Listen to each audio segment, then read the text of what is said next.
Is following me, and for today we are going to be talking about the various elements that are related to the subtitling, and of course, as you can see, we are going to discuss in further details some of the elements of subtitling and how it's related to the translation and translation studies, and how translation studies is actually applied to subtitling.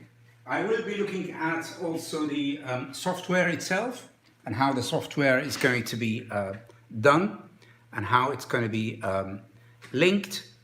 I will explain some of the elements of this once I get some of the responses that are going to be for today. Now, of course, I'm just waiting for any of the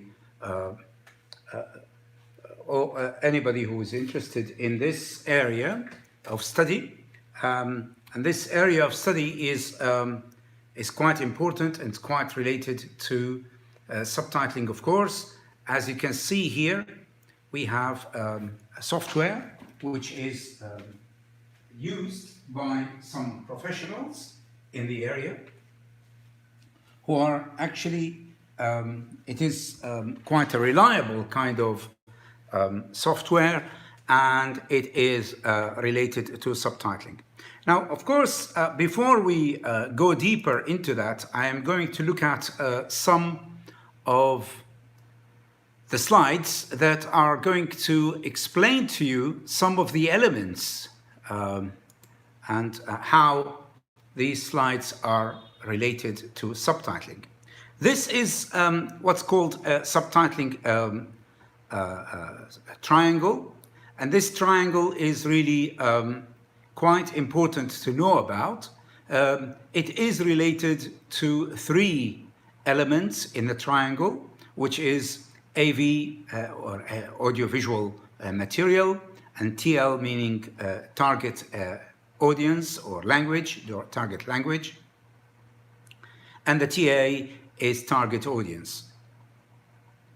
Of course, that we have to look at these three elements in audiovisual translation, because these elements are actually extremely important in highlighting the importance of subtitling and how you look at subtitling in a more detailed way.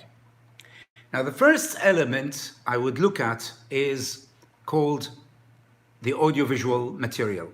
And in this one here, audiovisual material is related to three different things, or three different points here. The first one is the text itself, and then the voice and the sound, as well as the image. So it's three different elements there. If it's the text that we are looking at in the audiovisual material, and what I mean by audiovisual material is the actual clip. The actual clip will have three different elements, which is the text and some sound and the image, the sound or the voice. Now, the sound is for inanimate people who don't, who are not human. That's why we call them sounds, the sound of birds, twittering or chirruping, and the voices are related to humans because only humans do use voices. And of course, we are also looking at the actual image, and when we are subtitling, we need to know what the image is about. In the text itself, sometimes you got in a film, you might see some of the people or some of the writing, like the name of the shop or the name of the road, and that will be called text audio in vision or text in vision, which is you can see it or out of vision. And these are related to these texts that you see in vision or out of vision. In vision, there are text in vision and captions or supers. And this is what I'm talking about. I'm talking about these elements here. These are the elements that are related to that. Now, with regards to the actual software itself, the software itself is also, you need to know something about that. Of course, you need to know about how to use it and how to subtitle. Subtitling requires you to be able to do the timing, as in the case of when you are timing some material. Here, for example, I'll show you some on my computer to show you how the software itself works when it comes to timing, for example. I mean, here in the timing, like for example, this video here, you can see that this video where we are looking at, there's some area which is related to the text, where you type the text itself. And these texts that you type here, there is here an element which says here reading speed. In other words, how fast you are going to read them on the screen. This is the screen here where the writing is. It's our family tradition to be in the sea. Here it's about somebody diving, and she's talking about her own way of diving. Here, of course, on the other side where the text is, you type, and then, of course, when you type, whatever you are typing will be appearing on the screen. As you can see, the image moves with the actual script. So when the script is moving, the actual image is moving because it's kept the same timing where it's supposed to appear on the screen. And this way, you will actually see how what's written here is actually going to be in here. It goes on like this. You can see it in these two different areas. There's also an area here where it is related to the timing, but you can set it up from here in terms of the speed and in terms of how you want it to be done in terms of colors. So you can go for background color to the subtitles, or you don't need to add any any color. The positioning, it has to be right at the bottom. When I was actually, when I was subtitling for example, there is sometimes when we are subtitling as there are lots of languages, various languages, actually about 34 languages that are being subtitling at the same time, the same clip or the same video. Example of this will be Jane Austen's, for example, Pride and Prejudice. There is also Pirates of the Caribbean. There's some of them that are more related to Walt Disney kind of films, and like Bamby or Brother Bear or A Jungle Book and so on. So we have different languages, and when we are having these different languages, they position the translation or the subtitles. If they are Japanese and Chinese, they bring them on the sides of the screen. So they can be on the left-hand side and the right-hand side of the screen.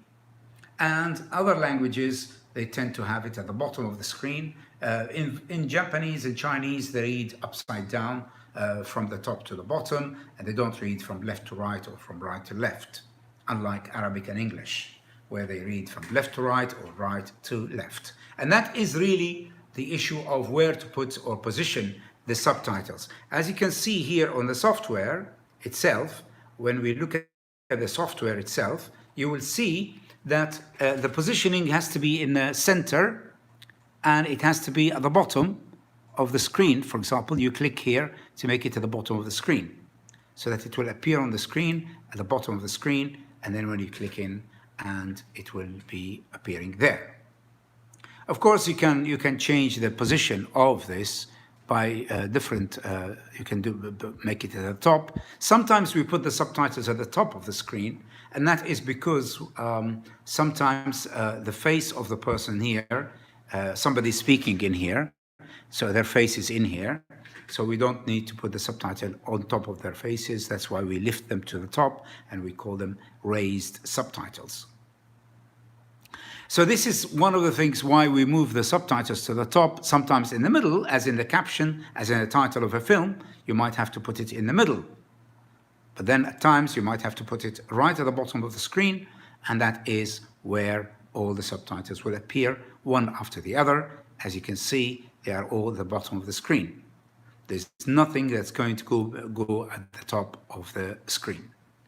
So this is really some of the elements with regards to that. Of course, there are other things, like, for example, the colors. So here, of course, in the colors, you can change colors of the actual script, and you can change it from different, from yellow. You see here, she's speaking in Arabic, for example, and you can hear her, but then you can also, we can change also the colors if we want to. The elements of how she, or how somebody speaks, there is this kind of, as you can see on the screen, of course, there's what's called the keys here on the screen, and I usually use the number keys. These numbers makes the video move. When I press 5, it makes the video move. Now the video is moving. I want it to stop. I press 5 again, and it will stop. So it's 5 to press to move, and 5 to stop, and that's how it works on this one. The key, the key lock or the num lock for numbers is the one that makes the video moves and stops. And also, of course, you can also control the image frame by frame, which means one picture at a time. So you can move it by pressing on the number 6 and number 4. So this is really one of few things that you can also be using when you are actually trying to position when the person is speaking, where they are speaking. So whenever they are speaking, you insert the information and you need to put that forward.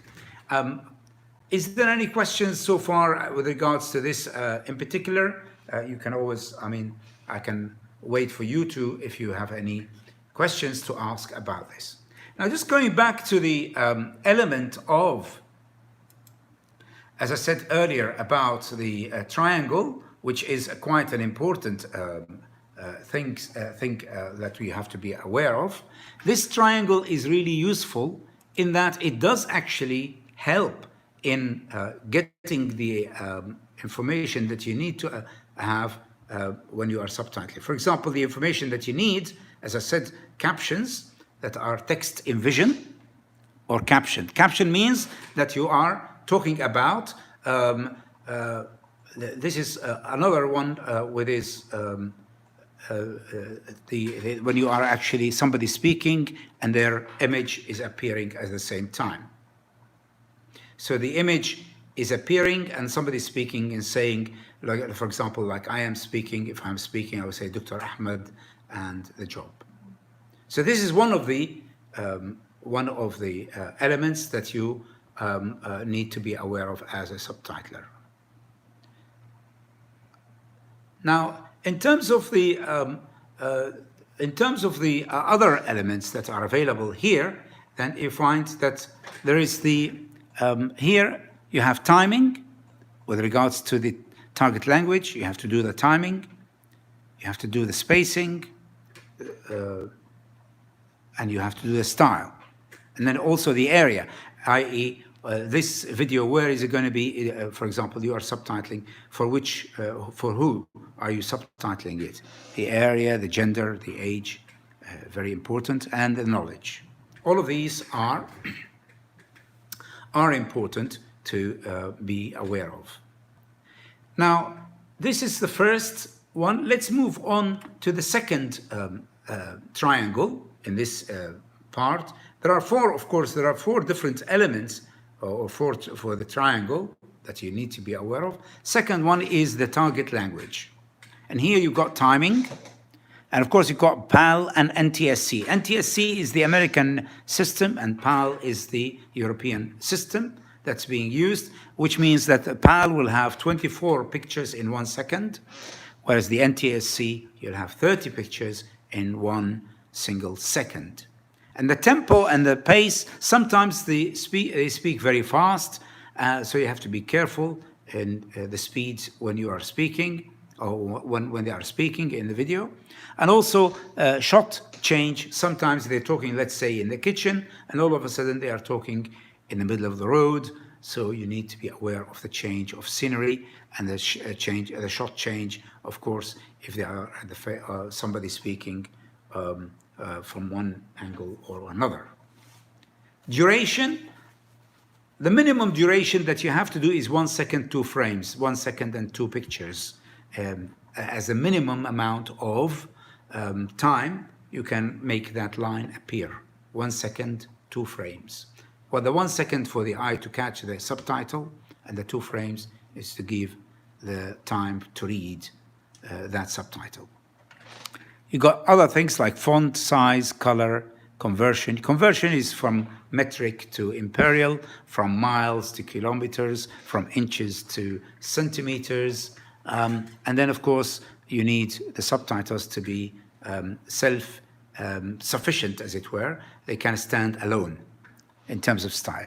Linguistically, from the linguistic side, you need to see if it's formal language or informal or slang, i.e. spoken language. For example, sometimes they say, I ain't going. So that is spoken English. So you have to be aware of that informality or slang or informality that's being used. Also, you need to make sure that it is compact. When you are subtitling, you have to make your text very compact, very short, and very effective. Simple, universal, that can be read by everyone. I mean, if you are using different languages, different dialects, like a Canadian, Australian, New Zealanders, British, American, South African, all of these different languages. So you want to make them that can be understood by everybody, and that is really important. Consistency. If you are spelling something, you need to spell it correctly. If it's all American, you need to spell it all American. This is for consistency. Express means fast. And then you have the spacing here, for example. The space is what it means. It means that you are how many letters in one line, and it has to be 42 in the number of characters that are on one page or one line, and 2 lines usually are done in subtitling. 2 lines only. Sometimes in SDH, what I mean by SDH is the for the blind, the SDH is for those who are deaf. For the deaf people, usually you can have 2 lines or 3 lines of subtitles, and they also, because deaf people don't know who is speaking at times or who's saying the words. So what happens is you are supposed to keep one color to one character. Usually the main character will be white, the second main character will be yellow, and then you move on to the 3rd character and the 4th character, and so on. Now, the colors have to be light colors. They should not be dark red or dark blue, as in the case of my shirt, for example. It has to be very, very light colors because it's easier to read on the screen. And they have to be in different colors, the subtitles, depending on the speakers. You position the subtitle under the speaker. So the person who's deaf, when they look at where the subtitle is on the screen, they know that this person is speaking or the other person is speaking. So it depends on who is speaking. So it's important to do these colors and keep these colors consistent. For example, if you made the first character white, keep the first character white. And then the second one yellow, keep the second one yellow, and so on in the film. So the colors are very important. The position of the subtitles under each speaker will be also important. Now, sometimes with regards to songs, of course, some companies, they say to you, oh, you don't need to subtitle the song. Others say, no, we need to subtitle the song. Now, for the deaf people, we always say, we always put in the name of the song sometimes, or the titles of the program. For example, 007, the theme, we just write the theme of 007. So it is important to, sometimes it is important to have the song maybe subtitled, or the title of the song subtitled. It doesn't have to be the whole song subtitled if the song is not relevant. I mean, it is very important, you know, if the song is not relevant to the topic, so why actually subtitle it? Because it's not relevant. Now, if it is relevant, let's say about being trustworthy, the song is about being honest and so on, and it's talking about some character who is not being honest, then it is another element which you need to be aware of. Let's go back to the subtitling, have a look at that again, and see what are the elements that are supposed to be in the subtitle. And we've seen now, with regards to the characters, and here what I meant by characters, it's not characters meaning letters on the screen. How many letters in each line? It has to be 42. For the European languages, usually it's 37 to 39 in terms of characters. How many characters in one line? How many? What is characters? Characters are not only the actual letters, but also the spaces, the full stops, the commas. All of these are part of the characters, and they are counted. And it has to be 42. So having finished with this triangle, we move on to the next one, which is also very important, which is the target audience. And here we need to know the area. Now, if the speakers are, let's say, Arabs or Arabic-speaking readers, so it depends. So I should not use, for example, some Arabic which is related to one region, like, for example, in Morocco, for example, or the region in Algeria, or in Egypt, or in Europe only. It depends on whom I'm addressing. So the country is important if I'm doing that. And if I'm subtitling for community, like some local community who are from the health service, like from hospital and so on, it will be also, I have to be aware of that. So the region is important when you are subtitling. Is it in the Middle East? Is it in the Gulf, North Africa, Europe, US? You know, you need to be aware of where it is you are subtitling to this kind of video that you have. So it's important to be aware of that. Also, there's element of gender and age. الجندر طبعا مترجم بالعربي الجنوسة. Gender means whether male or female. Sometimes are you addressing male or female? Or are you addressing both men and women? So in Arabic, it does make a difference. In some languages, it does make a difference if you are addressing both languages. For example, if you are subtitling for the pregnant women, you're not going to be addressing male, obviously, because they are in hospital, and the video is about hospital and, let's say, pregnancy and so on. So you are addressing females only. But sometimes you might be addressing both males and females if it is general topic. Also, when it's your subtitle for children or young people, adults, or for everybody, that you have to be aware of. So that will help in the choice of words. For children, you can't use the word schizophrenia, for example. You will use the word split personality instead. So you have to make it less complicated.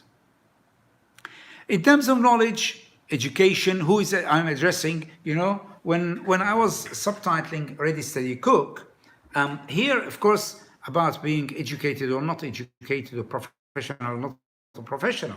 Yeah. You know, I mean, if I am addressing, actually make a difference, who am I addressing? For the word peach, for example, peaches, some people call them درراقن, but some people call them خوخ. But خوخ is different from درراقن. So it's important to know it, because the word خوخ is plums. So plums is خوخ in some countries. The same applies for the word موالح. موالح in Egypt, it means oranges and satsumas and lemon. That's موالح. يعني موالح الليمون. So the word, so it depends on the meaning, on who is it I'm addressing, and I have to be careful who I'm addressing in the program. The other element, which is the final one, which is culture. And here I have to move on to culture.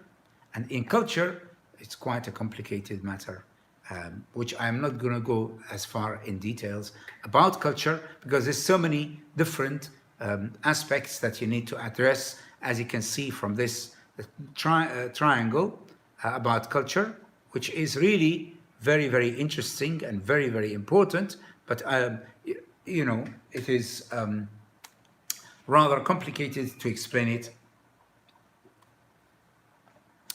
in this session, excuse me.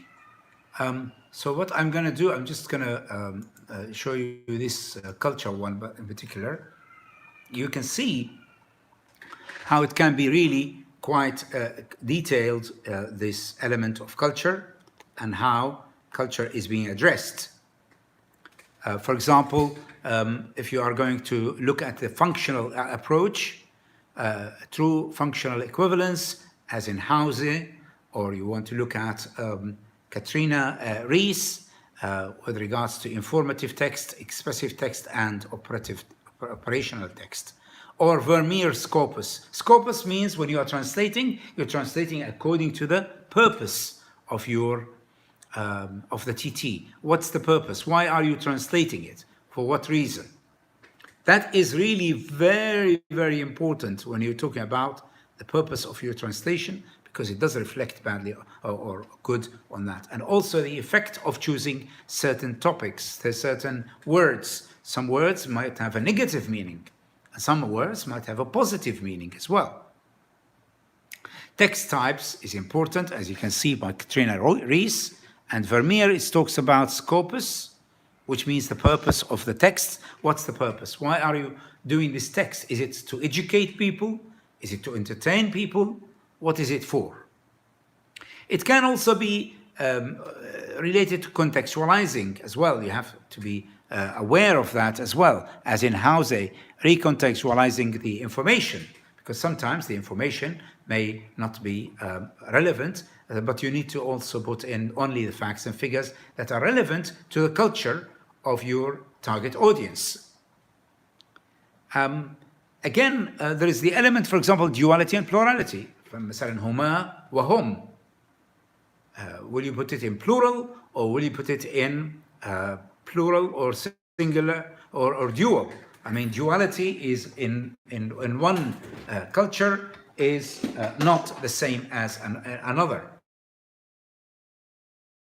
There are many elements on culture as well, which is relating to Hal's, for example, and Catan's upgrading the iceberg image, i.e. when you are showing some information, but not all the information is visible. As in the case of religious texts, when in the religious texts you have also the element of maybe words, they have different dimension to them. Legal texts also have different dimension to them as well. So sometimes when you are translating a legal document, like let's say a contract, you know, you have to be aware of the different legal words that are used in the contract. And that is really important here.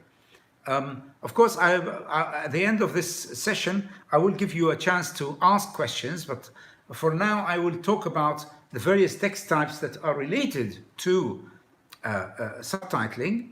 For example, you need to know something about legal texts, because sometimes in the films, there might be a lawyer talking, and then when the lawyer is talking in the film, they use a certain language. They use certain legal language, which is, you have to be aware of the legal language. Also, the film might have some, let's say, a doctor in a hospital, then you are using another language, which is the medical and pharmaceutical language, which is quite highly specialized. So you need to be aware of that. So when you are subtitling, you're not subtitling only spoken English, but you are also subtitling legal language, you are subtitling medical terminology. Sometimes, if you are in a hospital, as in the case of Grey's Anatomy or ER or things like that, and it is quite a. These are quite. Thank you very much, Sarhan, Basir. These are also very, very important. So you see, you have to know something about the legal, even though you are subtitling a text, but the text will have spoken language, it will have the legal lawyer speaking, you'll have the doctors, nurses are speaking as well. You have, in the case of a court case where the judge is speaking, as in sometimes, you know, Judy's court cases, some in films will they use lots of legal about murder and but of course the terminology is also important. So in subtitling there is the element of terminology. However, this is really extremely important here. If you are subtitling for children and you're putting terminology in, like schizophrenia, for example. I mean, schizophrenia for children, they may not know what that word means. So you need to choose split personality instead, for example.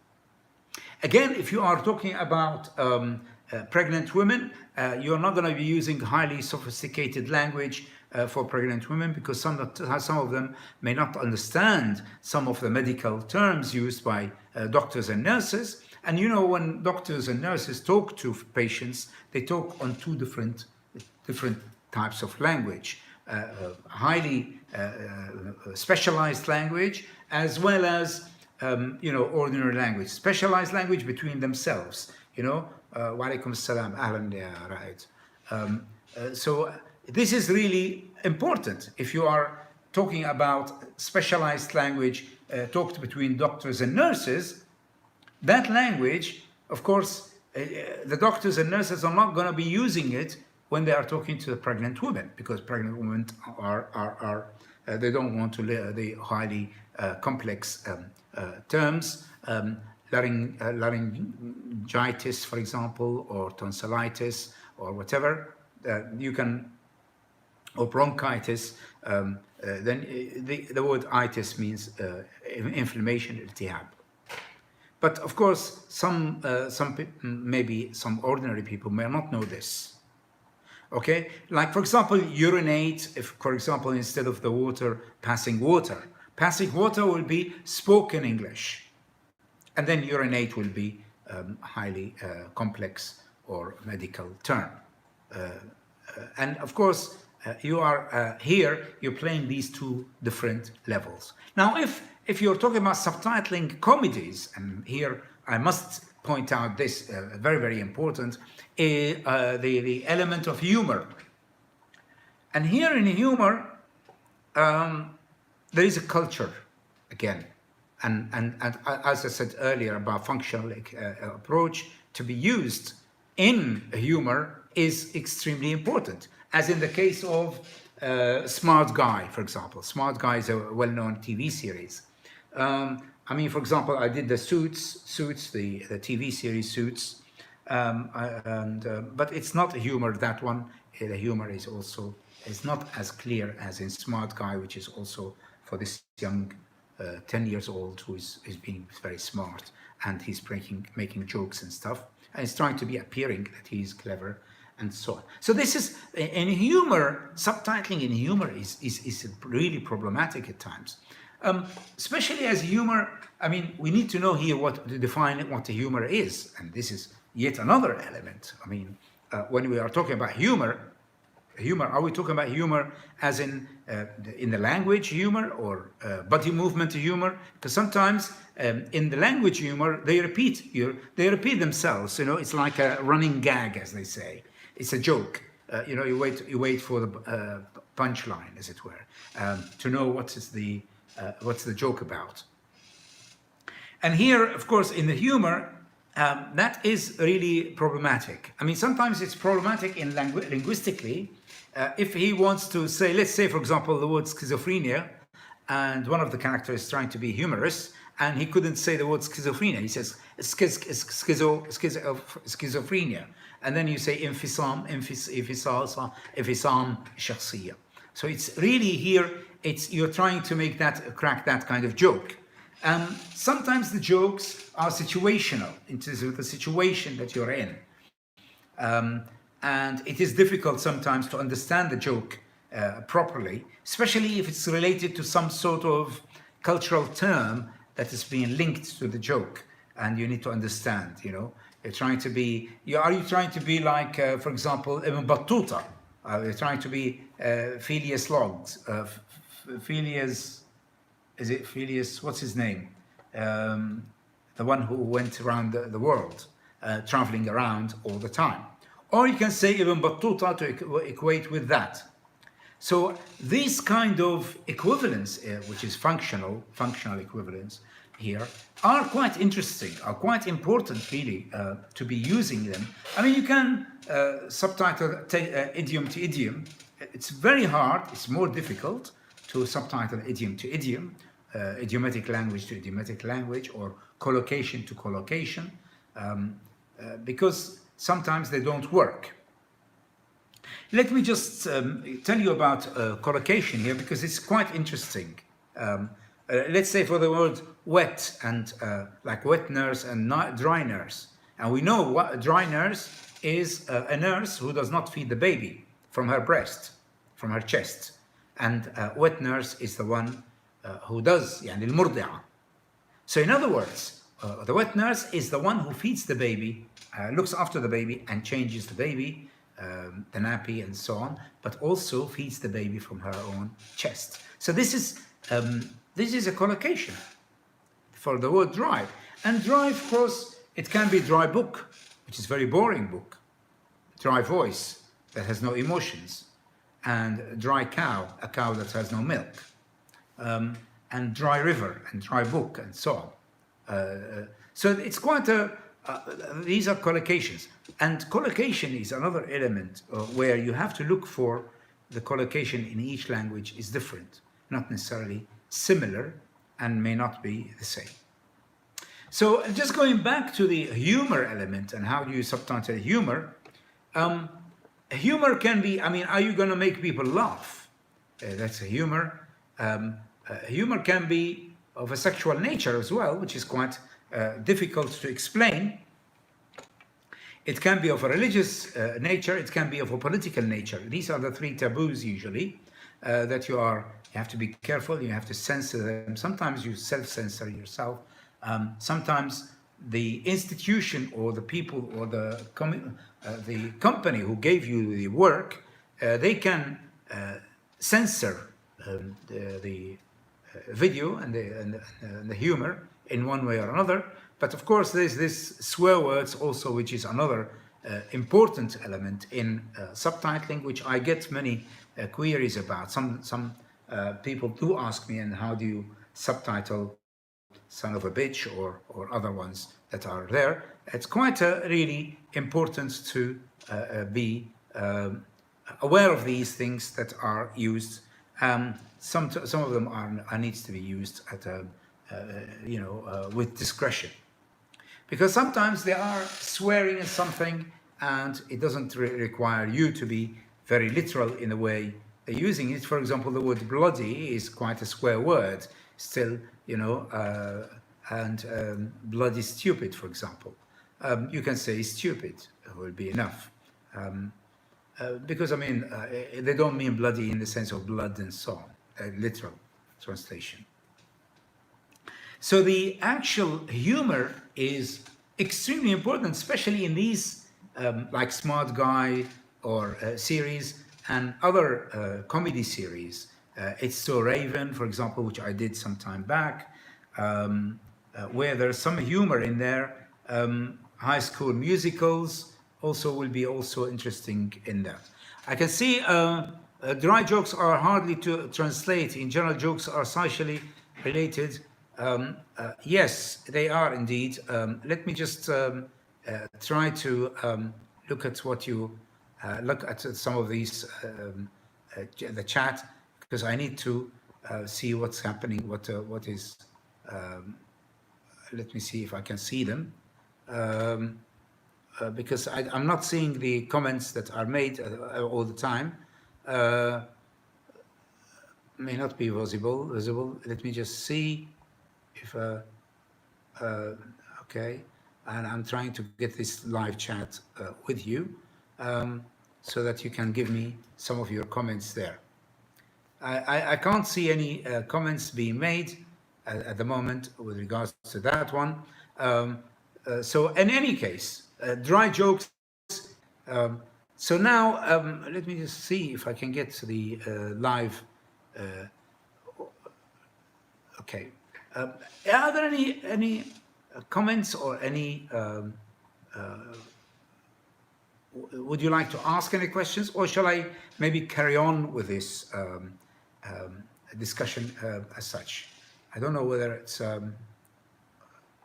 it has made freeze the video a little bit. Let me just okay. So that is really something that you need to be aware of. I don't know what's has made it quite frozen, but I don't want it to be frozen. The video is not visible anymore. Okay, let me just see why is it not visible. Okay, maybe I should come out and come back in.